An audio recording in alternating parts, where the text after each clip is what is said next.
글로벌 경쟁력을 가진 기업과 그 CEO들의 리더십에 의해 좌우될 미래 사회에서 우리가 살아남기 위한 최고의 제안. 선진 경영 기법의 전문가이자 혁신적 전략가인 글로벌 CEO들에게 그 노하우를 배워보자. 아침에 일어나 보니 유명인이 되어 있더라. 바이런이라는 시인이 한 말입니다. 그러나 성공한 글로벌 기업의 CEO들을 찬찬히 분석해보면 성실을 밑바탕으로 한 걸음 한 걸음 성공의 계단을 올라간 경우가 대부분입니다.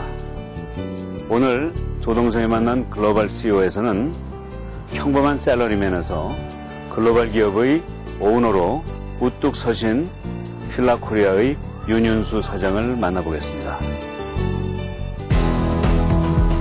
1911년 이탈리아에서 설립된 휠라는 전 세계 50여 개국에 만여 개의 매장을 갖고 있는 세계 4대 스포츠 브랜드.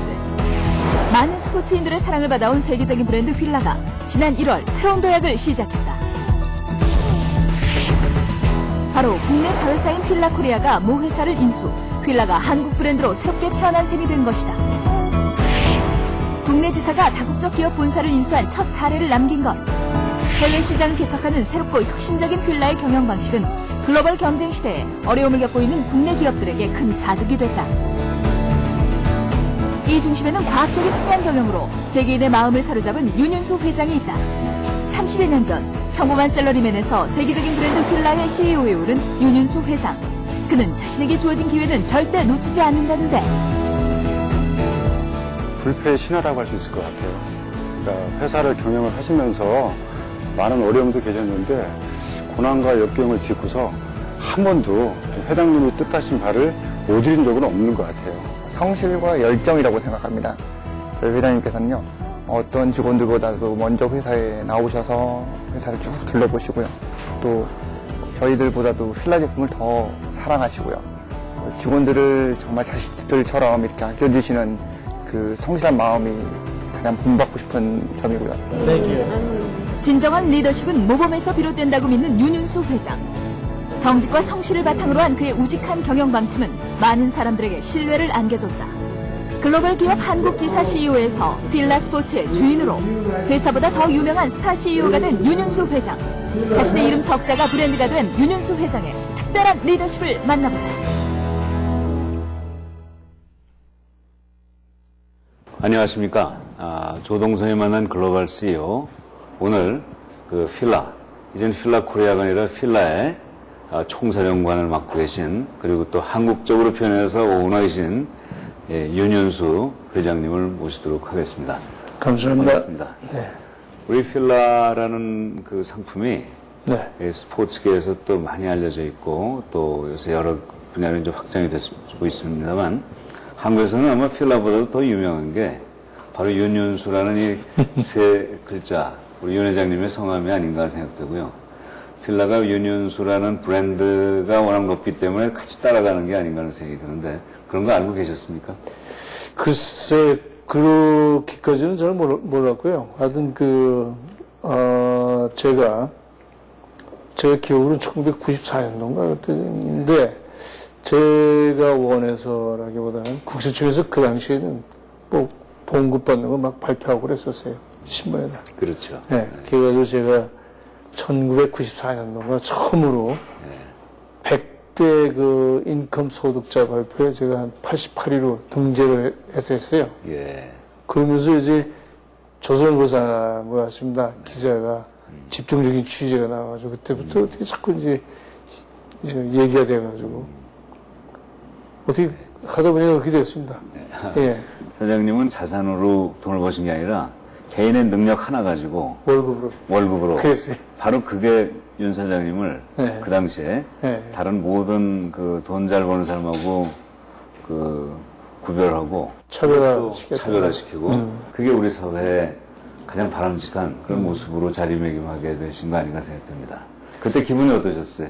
글쎄요, 좀 한편으로는 어떻게 보면은 내가 얼마를 받는가가 이제 세상에 공표된다는 거 자체가 상당히 좀 그렇더라고요. 전통적으로 보면 자기가 얼마 받는 게 이렇게 알려지는 게 조금 불안한 점이 있죠. 네. 솔직히 말씀해서 본의 아니게 많은 사람들이 저에 대한 기대치가 또 크고 그렇죠. 그러다 보면 저의 그 의지와는 다르게 상당히 그 과용할 수도 있는 그런 그 상황이 조성되기도 하고 그래서 많은 사람들이 그런 거에 대해서 상당히 조심스럽게 이제 발표하기를 꺼려하죠. 우연찮게 이렇게 돼가지고 저는 그게 상당히 그런 측면이 좀 있었습니다. 아니, 어떻든 간에 네. 사회로부터 특히 그 젊은 사람들로부터 네. 그 우상이 되다시피 하셨는데 그때 아마 많은 여러 가지 질문 중에서도 어떻게 이렇게 돈을 많이 버는 경영자가 되셨느냐 하는 그런 얘기였을 것 같은데 그때 뭐라고 답변하셨는지 지금 좀 설명해 주시죠. 글쎄요, 그때는 제가 말이죠. 그 당시에는 필라가 이태리에 회사에 있었어요. 그래서 이태리 그 회장이 저희가 여기 한국에서 필라 비즈니스의 그 퍼포먼스를 보고서 여러 가지 측면에서 굉장히 놀랐어요. 그래서 그분이 이제 처음에 제가 이제 고액이 책정됐던 거는 이제 필라가 본래는 그 의류만 가지고 있었는데 거기에 신발을 커넥션 해가지고 연결해서 그 신발 프로젝트가 미국에서 굉장히 성공했거든요. 네. 그때부터 이제, 이 친구가 괜찮지 않냐 해가지고 상당히 이제 거기서 그게 기초가 돼서 연봉이 고액으로 책정이 됐었어요. 그러다가 또 다시 한국에서 내수를 시작해봤더니 이게 또 뭐 다른 게 아니라 놀랄 정도의 그 퍼포먼스가 있으니까 일종의 그 뭡니까? 두 가지가 같이 겹쳐서. 그러니까 필라가 거기에 그 지역 사장들한테 고액의 연봉을 줘서가 아니고 네. 우리 윤 사장님이 당시 사장님으로서 다른 어떤 그 지역 자회사보다도 높은 성과를 올려서 미국에서는 사실은 개인마다 연봉이 다 다르고 미국이나 유럽이나 어디든지 그래서 특히 더 많이 받으신 거네요. 그렇죠. 그 당시에 제가 알기로 필라 그룹 전체에서 제가 제일 고액을 받았습니다. 회장보다도? 회장보다 더 많이 받았어요, 제가. 근데 그 우리 회장님이, 그건 당연하다. 네가 더 받는 거 당연하다. 이런 얘기를 하시더라고요. 그 당시 연봉이 얼마 정도? 94년도에 제가 그 18억을 받았으니까 그 당시에 한국에서 그렇죠. 제가 아마 최고 연봉, 지금은 이제 저 같은 사람은 이제 저 밑이에요. 그때 18억이면 지금 뭐 100억의 가치가 있을 텐데 그돈 가지고 뭐 하셨습니까? 물론 이제 모든 게 유료에 갔잖아요. 봉급으로 다 받으니까 예. 뭐 그 당시 18억 받을 때는 그때 인컴 텍스가 50%였었어요. 그때 한국에서 그냥 딱 자르고 반 그러네요. 그런 거 그렇게 받았고요. 그 다음에는 뭐 그렇습니다. 제 주변이 다들 사람들이 많잖아요. 그렇죠. 제가 뭐 가족이 뭐 풍요로운 집안에 태어난 것도 아니고 그러다 보니까 아무래도 사람이네 그렇지 않습니까? 자기 주변에 가까운 사람들이 다 어렵고 그러면은 그 기본적으로 생각이 나는데 같이 쉬어야 되겠다 하는 생각이 나는 거 아니에요? 나 혼자 이렇게 먹고 사는데 편해서 그게 행복하지 않지 않습니까? 그래서 전 그런 생각을 합니다. 항상 가능한 한 힘이 닿는 데까지는 같이. 그래서 모르겠어요. 제가 모르는 사람까지 이렇게 할 수는 없겠지만 최소한도 내가 각 주변에 있는 사람들과는 나의 내가 좀 더 가지고 있다면 같이 쉐어해야 되는 게 아니겠나 이런 생각을 많이 하고 그래서 평상시에는 하여튼 와이프하고 얘기가 반은 국가에 드리고 반의 반은 그냥 쉐어링하고 나머지 반의 반은 내 거다. 이렇게 생각하면 마음 편하다 이거지. 그래도 저는 먹고 사는데 지장이 없다. 그렇죠. I'm happy. 그럼 된 거 아닙니까? 그걸 가져가는 것도 아니고.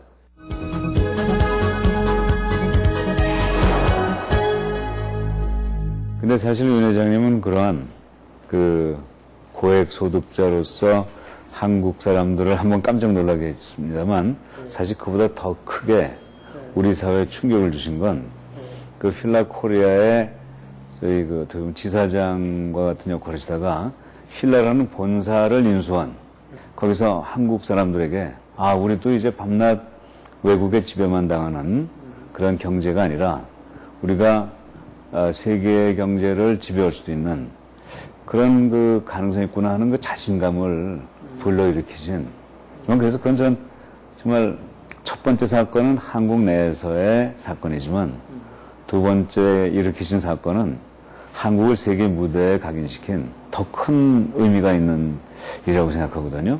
근데 어떻게 그런 일이 일어났는지 좀 말씀해 주세요. 이제 그런 것은 제가 볼 땐 그런 것 같아요. 그게 그냥 어느 날 갑자기 된 건 아니고, 제가 이제 필라를 위해서 일하기 시작한 것이 1984년도에 제가 처음 일을 했는데, 그 올해로 보면 만 24년을 그 필라와 같이 처음에 시작은 뭐 에이전트에서 시작해서, 그 다음에 이제 필라 코리아의 사장이 91년에 되고, 필라 코리아의 사장에서 2003년도에는 미국의 그 프라이빗 에퀴티 펀드하고 같이 해서 MBO, 매니지먼트 바이아웃 하는데 매니저로 하나 참 파티시페이션 해가지고 이태리에서 그 오너십을 미국 사람들과 같이 미국으로 옮기는 작업에 제가 참석했었고, 그 다음에 1년 후에 그 프라이빗 에퀴티 펀드인 그 서브로스라고 하는 굉장히 유명한 데입니다. 서브로스라고. 예, 아마 한 5위 정도 된 그런 어마어마한 큰 데인데, 거기에서 이제 자기네들이 샀던 그, 브랜드의 그 에셋 중에 일부, 필라 코리아를 저한테 이제 팔고, 2004년도에. 그 다음에 2005년도에 가서 이제 저한테 글로벌을 파는 그런 과정을 거쳐간다고요. 그래서 이제 첫째 가능한 건 우선 저는 그게 생각합니다. 제가 여기 쭉 살아오면서, 글쎄 모르겠어요. 제 나름대로 상당히 크레딧을 쌓지 않았나 이런 생각을 합니다. 우선 서브로스라는 데가 이게 프라이빗 에퀴티 펀드의 그 기본적인 그 캐릭터를 잘 아시지만 상당히 터프한 아이들이거든요. 뭐 돈 놓고 쉽게 얘기하면 돈 놓고 돈 버는 아이들인데, 걔네들하고 벌써 세 번째 딜을 같이 하는 그런 모습이 된다고요. 2006년도 10월 달에 이게 시작이 됐으니까. 그때 이미 2003년도에 이태리에서 그때 걔네들과 같이 했고, 그 다음에 2005년도에 필라코리아 인수하는 과정이 있었고, 그래서 그런 과정을 통해서 상당히 그 서브로스도, 이 친구하고 이런 일을 하면은 전혀 문제가 없겠구나 하는 거를 익스피리언스 한 것 같아요, 걔네들이. 미스터 이븐하고 일을 2번 해봤는데, 이게 틀림없이 일을 하더라. 가격이 좀 낮더라도 예고하면 되겠다 하는 생각을 했고, 또 하나는 그런 과정에서 보면은 이제 듀 딜리전트라는 과정이 있잖아요. 듀 딜리전트를 보통 2달이 걸리는데, 이거를 빨리 끝내는 것이 빨리 클로즈해서 그 대상물인 회사의 가치가 급전직하게 떨어지기 전에 빨리 종결이 내겠다 하는 생각을 하기 시작한 거예요. 근데 그런 DD를 빨리 끝낼 수 있는 사람이 누구냐? 필라를 아는 사람이 저밖에 또 있어요. 맞아요. 그래서 걔네들이 저를 불러가지고 오퍼를 한다고. 오히려. 네, 그래서 당신이 이걸 네가 말이야 뭐 DD를 10일 만에 끝내봐라. 글로벌 전체 퍼져 있는 거. 이건 모르고는 할 수가 없어요. 저는 그거를 대충 알아서 가능한 그 리스크 테이킹을 할 수 있는 범위 내에서 리스크를 테이킹하면서 할 수 있는 디시전을 내릴 수가 있겠더라고요. 정말 돈보다 신용이 더 중요하다는 게 아주 그대로 드러난 사례네요. 그 사례가 거기서 나왔는데, 그래가지고 저희가 본래 저쪽에 서브로스의 계획은 1월 19일 날 그 마지막 비딩을 받는 날짜였는데, 우리가 그 뒤를 1월 12일 날 다 끝냈어요. 가장 중요한 것이, 이것이 그냥 어느 순간에, 한순간의 프로젝트가 아니었다는 거. 그래서 제가 이거를, 나중에 또 기회가 있으면 말씀드리겠지만, 제가 이제 필라 글로벌 인수하고, 가서 이제 내가 새로운 진이라고 한마디씩 할 거 아닙니까? 그 직원들 많았고. 그래서 쫙 돌아가면서 하는데, 벌티모어 특히 창고, 디스트리뷰션 센터에 가서 딱 한 100여 명 모인 데서 연설하고 했는데, 이제 다 끝나고 나오는데, 흑인 아이가, 젊은 아이가, 그래서, hey, Chairman, 딱 물어봐요. Could you tell me how could I be the guy like you? 내가 어떻게 하면 당신하고 같은 사람이 되겠냐, 이게. 그 친구 얘기는 아마 그때 나의 얘기를 듣기 전에 나의 그 스토리를 조금 들었던 모양이, 당신은 한국에서 상당히 깡촌 출신이고 부모도 없이 자라고 그랬다는데 어떻게 이렇게 됐냐. 그래서 내가 그랬어요. 세 가지 얘기를 했다. 하나는, 첫째는 뭘 해야 되냐. 네가 진실해야 된다. honesty. 그게 굉장히 중요하다. 이게. 네가 you cannot make any compromise with honesty. to be a guy like me. 그게 첫째고. 두 번째가 페이션스도 참을 수 있어야 된다. 인내심, 예? 예. 참을 수 있어야 되고, 세 번째가 하드워킹. 열심히 일해야 된다. 이 세 가지가 기본이다. 이거. If you do not do these three, forget about it. 아무것도 안 된다. 이세 가지가. 망고불면에 진리겠는데요. 네, 이 세 가지가 가장 중요하다. 너 그렇게 알아. 그런 얘기 하면서 마지막에 한마디 하는 게 뭐냐. But, even though you do three, it's no guarantee to be the guy like me. You have to have luck. 럭이 있어야 된다. 이 세상에는 나와 같이 이렇게 세 가지를 다 하는 사람이 수도 없이 많다. 그냥 전부 다 나같이 될 수 있는 건 아니다. 나는 단지 조그만 럭이 있었다. 그리고 하나만 더 얘기하겠다. 너는 내가 그냥 어저께 시작해서 필라로 인수했는 줄 아는데 그게 아니다. 이게. 24년을 내가 여기서 일했다. 응? This is my lifetime project. 내 평생의 프로젝트 있다는 걸 너는 알아요. 그냥 여기서 뭐 웨어하우스에서 한 열흘 일했다가 필라로 인수했다. 이게 아니다. 그런 얘기를 제가 한 적이 있어요. 그래서 그게 사실입니다. 좋은 말씀이네요. 네.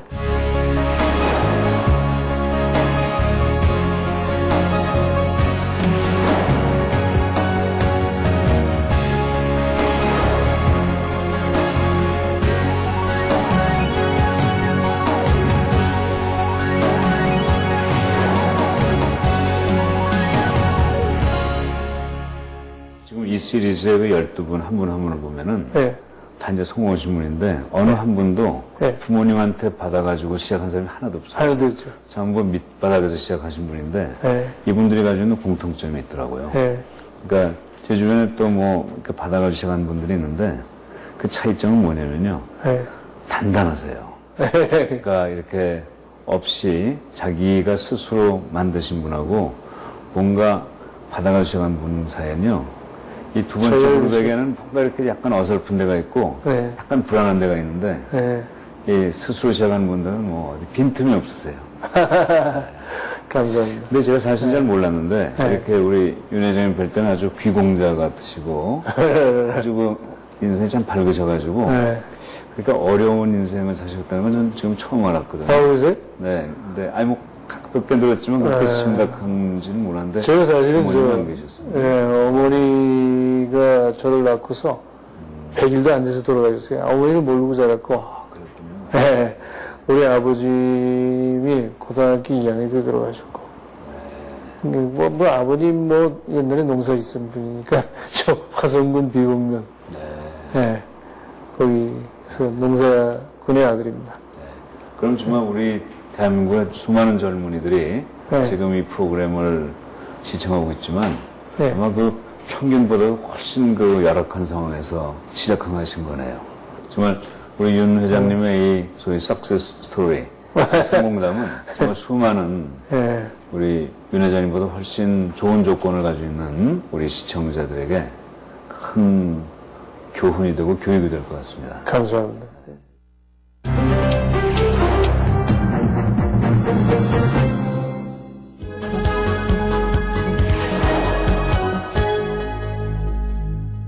또 한 가지는 정말 이 과정에 이 프로그램에 나오신 모든 분이 그 네. 정직성. 정직성이 이제 기업에서는 트랜스페런스. 그렇죠. 투명성이 되겠죠. 그것도 연결되죠. 약간 비판적인 시각에서 얘기할 때 네. 정직하지 못한 네. 극단적으로 좀 총체적인 도덕에 대한 불갑증 이런 게 있다 이런 식의 얘기하시는 분도 많고 뭘 또 너무 확대 해석할 필요는 없지만 한국 사회가 사실 그런 면에서 조금 부족하고 조금 덜 정직하고 덜 투명해야 돈도 벌 수 있고. 돈도 벌 수 있다 이런 네. 논리가 또 팽배하지 않습니까? 근데 그럼요. 그 안에서 사시면서도 그 정직의 중요성을 깨달으셨는데 어떤 계기 같은 게 없으셨어요? 근데 제가 언뜻 생각하기에 제가 본래 그 신발 장사하는 회사에서 일을 많이 했어요. 과거에. 네. 그 부산에 왔다 갔다 하고 그러는데 그러면서 한 달에 한 4번씩 왔다 갔다 했거든요. 그래서 거기서 느낀 게 역시 왜냐하면 저희가 트랜스페런시라든가 정직이라든가 이런 거는 아주 간단합니다. 약속한 거 지켜주고 또 좋아야 할 거 주고 받을 거 받고 이런 것들이 정확히 지켜지는 것이 어떻게 보면 트랜스페런트로도 연결이 된단 말이에요. 근데 그 당시에 그 부산 그 신발업계의 모든 모습은 이게 줄 것도 있는데 안 주고 뭐 이렇게 시간 가서 뛰고 뭐 이런 것들이 굉장히 사회에 팽배해 있었어요. 그게 이런 데서 내가 살 길은 아무 정확한 어떤 그 도덕심 내지는 어떤 그 룰을 가지고 내 비즈니스를 펴나간다는 나의 행동 거지를 한번 삼아 보면은 나름대로 내가 팔 붙일 수는 있겠다 하는 생각이 들더라고요. 근데 실제 해보니까 it works. 워킹이 되더라고요. 정직성으로 차별을 하셨네요. 그렇죠. 차별화가 그때 되더라고요. 제가 그런 식의 사고를 안 했으면은 서바이빙이 안 됐을 거다. 뭐 내가 가진 것도 없고, 뭐 아무것도 없다 보니까 주변에 누구라도 나를 이게 보살펴 줬겠냐 하는 생각이 들고요. 그래서 그러다 보니까 이제 필라 코리아도 1991년도에 제가 시작을 했는데 그 당시에도 서울의 분위기만 해도 내수 비즈니스 보면 참 복잡하다고 지저분하고 뭐 좋도 안 좋아서 싸움 뭐 하고 막 그러더라고요. 그 전반적인 내수 그 시장의 분위기가. 아, 나는 이거 다른 방법으로 한번 해보자. 정확한 룰에 대해서 게임을 한번 해보자. 룰을 가지고. 하는 거를 굉장히 강조했어요. 그러다 보니까 이제 뭐 대리점 하는 사람들도 계산이 정확하죠. 예? 그러나 분명히 저 사람들이 줄 건 분명히 받아야 된다 하는 게 제 주장이에요. 줄 건 분도 주고 받을 거 주고 거짓말 하지 말고 그야말로. 그래서 사실은 저희들하고 인연이 된 그 대리점 사장님들도 처음에는 굉장히 거북하대요. 너무나 그런 걸 강조하니까. 그럼 나중에 한 1년 지나고 야, 이게 편할 수가 없다. 이게. 걱정을 안 한다. 이게. 근데 그 내수하시는 분들 가만히 보면 그 본래 본사가 말이죠. 줄 돈 안 주고 뛰어먹고 도망가는 분들 뭐 수술 없어요. 그래서 뭐 내가 당했다는 등 뭐 우리 필라하고 관계된 사람은 그런 사람이 없어요. 아, 이건 진짜입니다. 제가 자신 있게 얘기해요. 자연스럽게 오늘 필라 선전도 잘 되는 것 같습니다. 선전, 글쎄, 그 선전이 아닌데, 이게 얼마나 중요한 건가. 이런 게. 그래서 정직하고 꼭 룰을 지켜주라고, 원칙을 지키고 하는 것이 굉장히 중요하다. 바로 이것이 그 필라 코리아의 성공의 아주 밑바닥 철학입니다, 이게.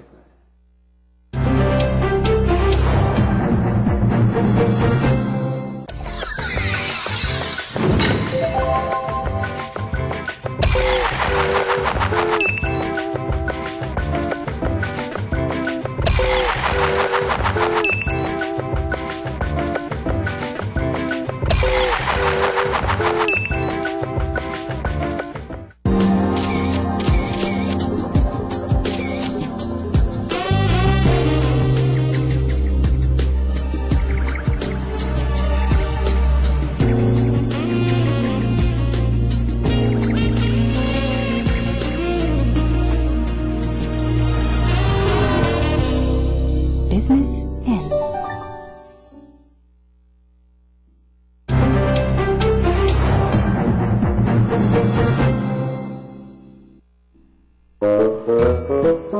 녹화 중 잠깐의 쉬는 시간, 제작진들에게 친근하게 농담을 건네기도 하는데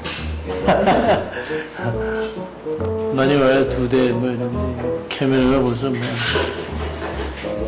자투리 시간이지만 잠시도 손에서 일을 놓지 않은 윤윤수 회장. 항상 바쁜 스케줄에 쫓기는 그에게 시간 관리는 가장 중요한 일 중 하나다. 이게 마지막에 보내신 게 그 이탈리안들이 뭐 안 해줘가지고 그거 보내신 거 있잖아요, 회장님. 그렇지. 그거 전에는 클로징 때 다 만나자. 그 이탈리안들이 만났을 때 안 해준 거. 그거 예. 좀 뭐라 했어. 스케줄 하나도 꼼꼼히 챙기는 윤윤수 회장. 진짜 바빠 요새. 젊은이들이 굉장히 또 가르침을 또 받을 수 있다는 게. 그래? 네. 하여튼 감사합니다. 이렇게 초대해 주셔서. 저 박사님이 너무 멋있게 나오는 것 같은데.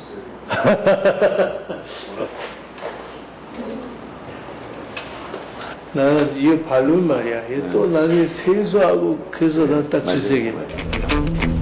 스탠바이.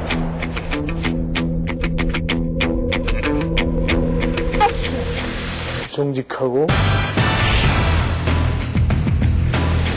원칙을 지키고 하는 것이 바로 이것이 그 필라 코리아의 성공의 아주 밑바닥 철학입니다, 이게. 예. 그 성공한 철학이에요. 다음에 지키는 게 아니라 아니, 성공 이전에 이전에 지켜야 또- 성공이 이루어진다. 그렇죠. 네. 그래서, 그러다 보니까 이제, 필라 코리아가 잘 되다 보니까 전 세계 필라를 하던 사람들이 전부 다 이제, 미스터 윤에 대한 크레딧이 높아지는 거예요. 예? 그런 것 때문에, 그것 때문에 제가 이제, 물론 이제 처음에 이제 필라 글로벌을 살 때도 저 뭐 하드 콜라러리 나띵이었어요. 뭐 그렇겠죠. 부동산 있는 것도 아니고 아무것도. 이번에 중요한 트랜잭션 중에 가장 눈여겨봐야 할 점이 뭐냐면 제가 담보가 아무것도 없다 쉽게 얘기하면 네. 하나 있는 건 IP, Intellectual Property. 보이지 않는 게 다 비슷한 거. 구수한 경우. 그 다음에 두 번째는 그 크레딧이. 개인기. 이거 두 가지 가지고 4,500을 동원한 거예요, 한국에서. 이게 가능합니까? 글쎄 말이에요. 이게 불가능하다. 어느 은행에서 이렇게 해줍니까? 근데 이제 거기서 제가 한 가지 이제 좀 머리를 썼다. 쓴 거고. 아니면 일반적으로 그런, 형태를 쓰잖아요. 뭐, 파이낸셜 어드바이서 인바이트 해가지고 하고 그러는데, 이번 제 케이스는 삼성증권을 동원했다고. 파이낸셜 어드바이서로. 그래서 제가 좀 부족했던 크레딧을 삼성 이름을 채워가지고. 아니, 그러나 삼성증권이 윤 회장님을 신용을 했으니까 그게 나온 그렇죠. 거지. 그 얘기도 재밌는 걸또 말씀드리는데, 그게 이제 삼성증권하고 얘기를 처음 시작했는데, 삼성증권이 봐도, 야, 이 사람이 뭐 신문에 나오고 뭐 그랬는데 이 사람이 믿음직한지 어떤지 확실히 않을 거 아니에요. 그래서 이 사람들이 어떤 짓을 했냐면, 2006년도 10월 달부터 얘기가 나올 때부터 삼성증권의 직원이 하나가 내가 가는데 모두 다 따르고 그래. 내가 가서 미팅하고 같이 가서 앉아있어. 그래가지고 이 사람들이 확인하는 거야. 아, 이 사람이 진짜 이 말한 일을 할 수 있는지 없는지를 확인해야 하는 거야, 이 사람들이. 삼성증권이. 삼성증권도 더 철저한. 대단하지, 그들. 예. 그래가지고, 그렇게 이제 세계를 몇 바퀴 돌아서 같이, 끝날 때까지 같이 쫓아다녔으니까. 그래, 이번 케이스 처음으로 자기네 실제 돈을 짓는 케이스. 공동 투자를 했어요. 투자했어요. 삼성이 그래서. 그건 아주. 대단해. 이 돌아다녀 보니까 실제거든. 그렇죠. 삼성도 보니까. 그때 제 아이디어가 뭐냐면, 새로운 비즈니스 아이디어다, 이게. 이게 뭐냐. 우리가 일반적으로 라이선스 계약하면은, 여기서 필라 같으면 라이선스를 주면서, 이제 5년 주고, 그 다음에 리뉴얼 another 5 years. 이 일반적인 형태예요. 그 다음에 두 번째는 한 7%, 8% 로열티 받는 거예요. 그렇죠. 네? 홀세일 레비뉴에. 네. 그게 뭐예요? 그 다음에 이제, 그럴 때 이제 어떤 문제가 있느냐. 장기적인 안목을 가지고 투자를 못 해요. 그렇죠. 네. 제한된 시간에 돈을 많이 벌고서 끝내야 되겠다 하는 생각밖에 안 한다. 그런 약점이 있다. 그 항상 라이선스가 이런 문제가 해결됐으면 얼마나 좋겠나 하는 거를 저도 느끼고 있었고, 그래서 그런 데서 생각을 해서. 역지사지가 가능했고. 그렇죠. 그래서 이제 거기서 어떤 생각을 하기 시작했냐면, 로열티를 7, 8% 달라지 말고, 3, 4%를 업프런트로 달라. 프레젠트 밸류로. 그럼 4%는 계속 달라. 매출이 일어난 다음에가 아니고. 네, 미리 좀 달라. 값에서 미리 달라. 그럼 그 대신에 내가 너한테 퍼페추얼하게는 라이선스를 주겠다. 그렇죠. 그럼 그 이제- 조건이 또 필요하겠네. 그렇지. 그게 롱텀 라이선스를 주고, 그 대신에 3, 4% 먼저 주고, 그 영원한 때 3, 4%는 엄청난 돈이 되잖아. 그렇죠. 재고를 쌓을 수 있는데 그 재고에 대한 3, 4% 미리 받는 셈. 그렇지. 그래가지고 이제, 그거를 이제 하려면 비즈니스. 그런 관행은 근데 이런 이게 처음이었어요. 없습니까? 역사상 처음이야, 이게. 새로운 모델 비즈니스. 그, 모델로 만든 게.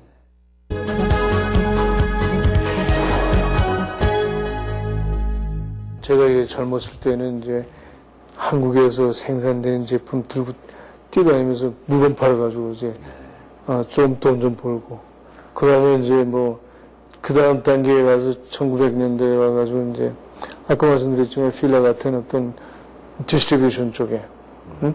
그러니까 실제 제조가 아니고 처음엔 제조, 그 다음에 이제 디스트리뷰션 그 다음에 이제 파이낸스. 이런 식으로 자꾸, 나도 모르는 사이에 자꾸 이렇게 변해가더라고요. 그래서 지금은 오히려 파이낸스 쪽에다 말이에요, 지금. 제가 인볼브 하는 그런 모습이 되어 있는 것 같습니다. 우리는 공장이 원하는 게 아무것도 없어요. 전부 아웃소싱. 우리가 하는 쪽은 뭐냐? 프로덕트를 디벨로핑하고 R&D. 디자인하고 그거만 하는 거예요. 예. 그러고 이제 마케팅. 그럼. 그러니까 프로덕트 디벨롭먼트 플러스 마케팅. those two.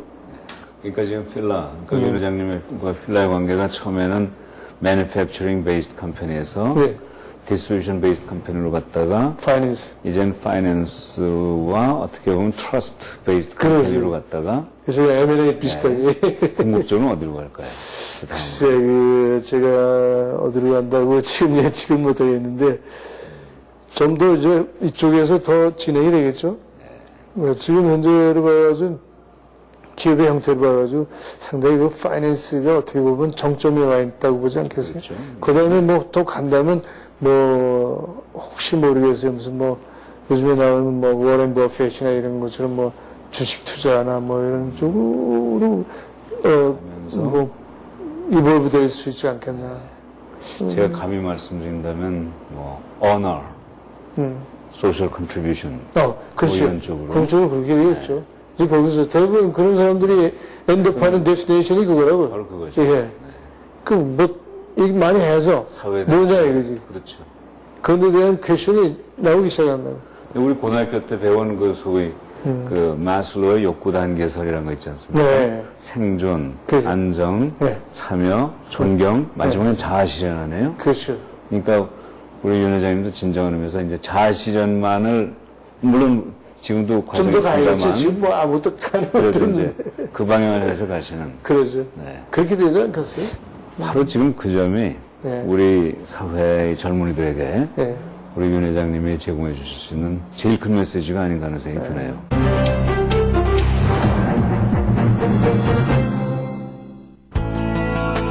서울 서초동에 있는 휠라 코리아 본사. 한국 브랜드로 새롭게 태어나고 있는 휠라가 탄생하는 곳이다. 휠라의 모든 제품은 국내에서 개발, 생산, 디자인되고 있다. 휠라 코리아는 지난 1월 전 세계 휠라 브랜드의 신발류 및 의류 사업을 인수해 휠라 브랜드의 새 주인이 됐다. 치열한 경쟁을 뚫고 휠라의 최종 인수자로 결정된 이는 윤윤수 회장에 대한 신뢰가 큰 역할을 했다. 창의적이고 투명한 경영 능력으로 많은 사람들의 마음을 사로잡은 것. 휠라의 탄생은 이탈리아지만 성장은 한국이라는 말이 나올 만큼 세계를 감동시킨 윤윤수 회장. 원리 원칙과 합리성을 중시하며 기본에 충실한 그의 경영 방침은 바로 유리알 같은 투명경입니다. 투명성이 확보되면 기업의 성공은 보장된다고 믿는 그는 가능한 모든 정보를 직원들과 함께 공유한다. 회장님의 경영 철학이 이제 뭐 열린 경영, 뭐 투명한 경영인데요. 회사에서 뭐 회사와 직원을 연결시켜주는 가장 큰 요소는 정보라고 생각하거든요.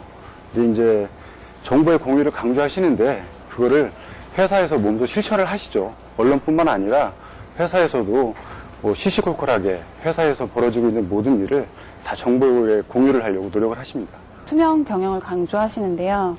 그로써 지금 모범 납세자로서 2번이나 표창을 하셨다는 점이 지금 본받을 만한 점이라고 생각합니다.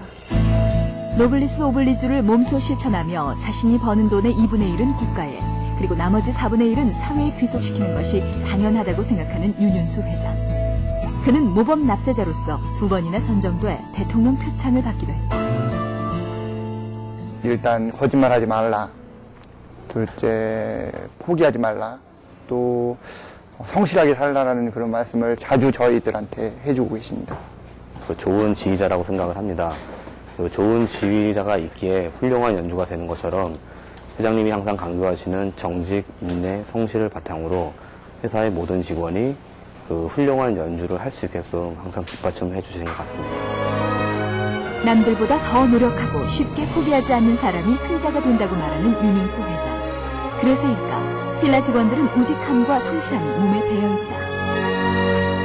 정직과 성실이라는 가장 기본적인 덕목을 기업 경영에 실천하는 윤윤수 회장. 세상은 우직하게 노력하는 자에 의해 조금씩 변화하고 발전한다는 그의 말이 새삼 가슴에 와닿는다.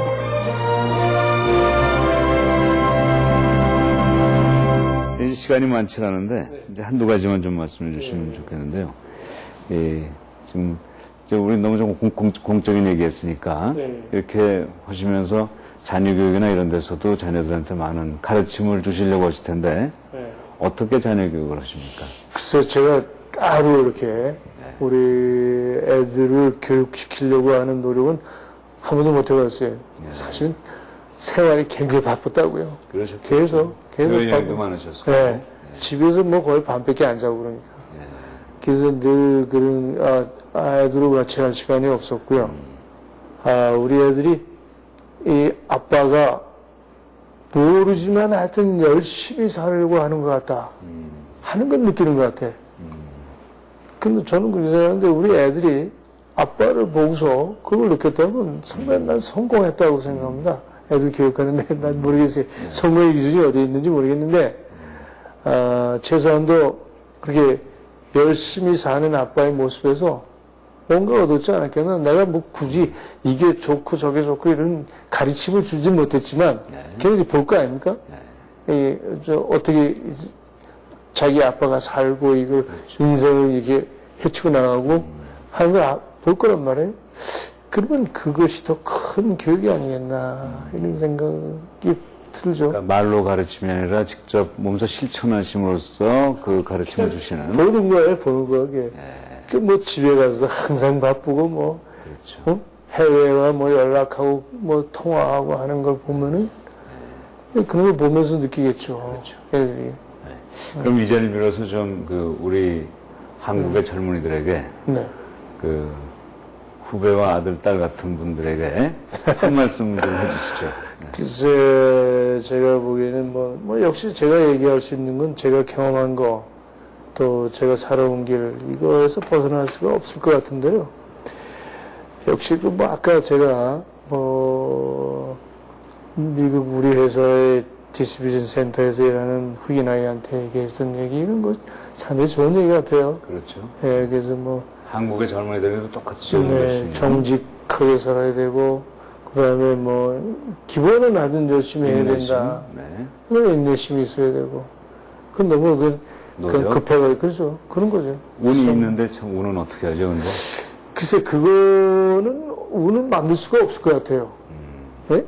근데 저는 이런 생각도 해요. 네. 제가 한국에도 살고 외국도 살다 보니까 네. 한국 사람은 정말 운이 좋은 사람들이다. 네. 근데 제가 미국에 가봐도 네. 미국의 제 또래 젊은이들이 못 가지고 있던 여러 가지 조건이 한국 사람이기 때문에 가능한 게 있거든요. 맞아요. 그러니까 선진국은 이미 선진국이 있기 때문에 성장을 해봤자 한계가 있잖아요. 그렇죠.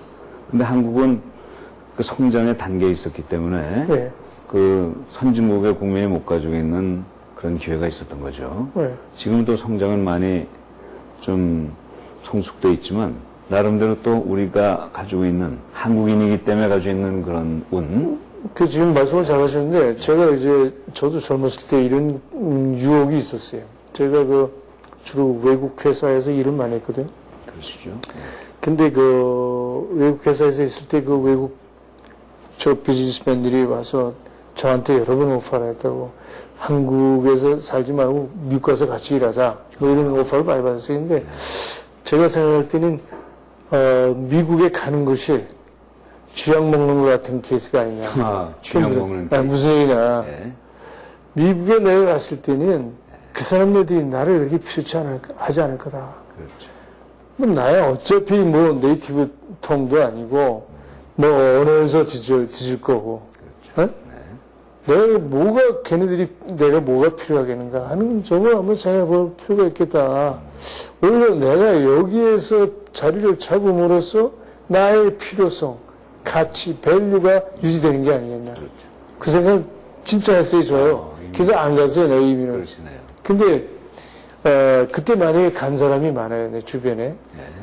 그 사람을 보면 모르겠어요. 인생이 반드시 무슨 돈을 벌고 기업을 해서 그게 성공했다. 이렇게 표현한다는 것이 맞는 건지 모르겠습니다만은, 나름대로, 예를 들어서 일반 사람들이 생각할 때, 이 디시전을 잘했다든가 하는 판단 기준에서 본다면, 내 판단이 맞지 않았나. 이런 생각이 들어요. 지금 미국 가는 친구들 보면 참 어려워요. 그렇죠. 네. 나의 가치가 어디 있을 때, 나를 여기다 놨을 때 나의 가치가 커지겠는가, 여기다 놨을 때 커지겠는가 한번 생각해 볼 필요가 있지 않냐. 내가 미국에 들어가면 나의 가치는 줄어요, 상대적으로. 굉장히 줍니다. 그러나 내가 여기 있을 때 쟤네들이 내가 필요한 거예요. 그래서 그런 생각을 내가 해봤다는 점에서 지금 저 박사님이 상당히 좋은 말씀 하시는데, 예. 되는데. 그 생각을 제가 한번 했었어요. 예. 예. 사실 한국 사람이 예. 사실 다 기회는 다 마찬가지지만 예. 아프리카에 만일 한국이 있었다면 예. 이런 성장을 했겠어요? 안 되죠. 사실 일본도 있고 중국도 주변에, 있고 그지. 또 어려운 상황이기 때문에 그걸 극복하려는 그렇죠. 어떤 스피릿, 예. 정신도 생기고 예. 자, 그런 걸 우리 한국 사람이 가지고 있다는 것만 해도 그렇죠. 그게 행운이다 이렇게 얘기할 수 있겠죠. 저는 돈 나갑니다. 우리나라 사회에 국민들이 가지고 있는 그 잘못된 편견이 하나 있습니다. 그것은 우리 것은 아름답고 외국 것은 기피하고 경계해야 된다. 그래서 가급적이면 우리 걸 쓰는 게 애국심이고 외국 걸 쓰는 건 외국심에 반한다. 이런 얘기를 합니다. 그러나 오늘 윤윤수 회장님으로부터 어떻게 보면 그 필라라는 그 이태리라는 외국에서 나온 그 상품, 이 브랜드를 가지고 또 충실하게 경영을 하는 과정에서 엄청나게 많은 그 성과를 올리시고 또 그런 과정에서 필라 본사에도 공헌을 하셨지만 그 공헌이 결국 신용으로 쌓이고 이 인텔렉츄얼 프로퍼티, 지적 재산권으로 쌓이면서 궁극적으로는 이 외국 회사를 한국 것으로 인수할 수 있는 그런 기회를 만드신 이런 하나의 정말 멋진 성공 스토리를 봐서도 우리는 조금 더 열린 마음으로 우리 거, 남의 거 관계없이 정말 어떤 사업이든지 사업을 그 성실성과 인내심과 신뢰를 가지고 임하면 좋은 성과가 오고 또 그 과정에서 한국이 부강하고 또 세계에 봉헌한다 하는 그런 아주 귀중한 교훈을 얻은 것 같습니다. 이런 멋진 교훈을 제공해 주신 윤윤수 회장님께 다시 한번 감사드립니다. 네.